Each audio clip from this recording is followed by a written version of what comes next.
এইরকম একজন ফিউজিটিভ আসামি যিনি পলাতক অবস্থায় দুবাইয়ে ইন্টারপোলের মাধ্যমে ইতিমধ্যেই ওনার এগেনস্টে রেড নোটিশ জারি ছিল, সেটার পরিপ্রেক্ষিতে ওনাকে দুবাইয়ে আটক করা হয়েছে বলে আমরা জানতে পেরেছি। এখন আনার এই যে প্রক্রিয়া, এক দেশ থেকে অন্য দেশে যখন পালিয়ে কোনো আসামি থাকে তাকে ফিরিয়ে আনার বিষয়টা আসলে একটা জটিল প্রক্রিয়া থাকে, যেহেতু দুটা দেশ ইনভলভ থাকে।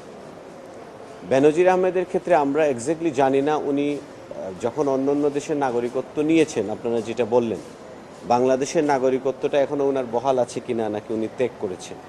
যদি উনি বাংলাদেশের নাগরিক হিসেবে বহাল থাকেন তাহলে বাংলাদেশে ওনাকে ফিরিয়ে আনার প্রক্রিয়াটা একটু সহজ হবে অন্য অন্য প্রক্রিয়ার থেকে। সেই ক্ষেত্রে আমরা যতটুকু জানি দুবাইয়ের সাথে কিংবা আরব আমিরাতের সাথে বাংলাদেশের কোনো বন্দি বিনিময় চুক্তি, যেটাকে আমরা এক্সট্রাডিশন চুক্তি বলি, সেটা নাই।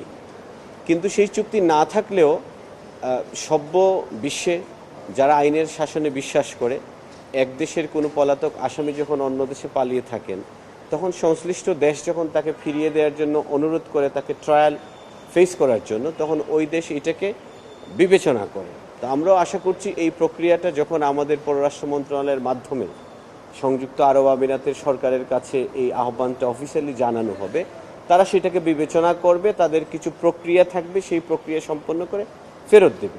যেমন মনে করেন উনি ওই দেশে হয়তো উনি রাজনৈতিক আশ্রয় প্রার্থনা করতে পারে, তো সেই ক্ষেত্রে উনার এই রাজনৈতিক আশ্রয় প্রার্থনার ব্যাপারে একটা সিদ্ধান্তের বিষয় থাকবে, সেটা আদালত পর্যন্ত গড়াতে পারে। ওই দেশে উনি কোনো তাদের দেশীয় আইন যদি ভেঙে থাকেন, সেই আইনের ট্রায়াল হতে পারে, সেই ট্রায়াল হওয়ার পরে হয়তো তারা আমাদেরকে ফেরত দেওয়ার কথা চিন্তা করবে। এই প্রক্রিয়াটা সম্পন্ন করে যদি আরব আমিরাত সরকার আইনের শাসনে তারা যেহেতু বিশ্বাস করে, আমরা আশা করি বাংলাদেশ সরকার অনুরোধ করলে তাকে ফিরিয়ে দেওয়ার জন্য তারা সেই বিবেচনা করে তাকে ফিরিয়ে দিবে।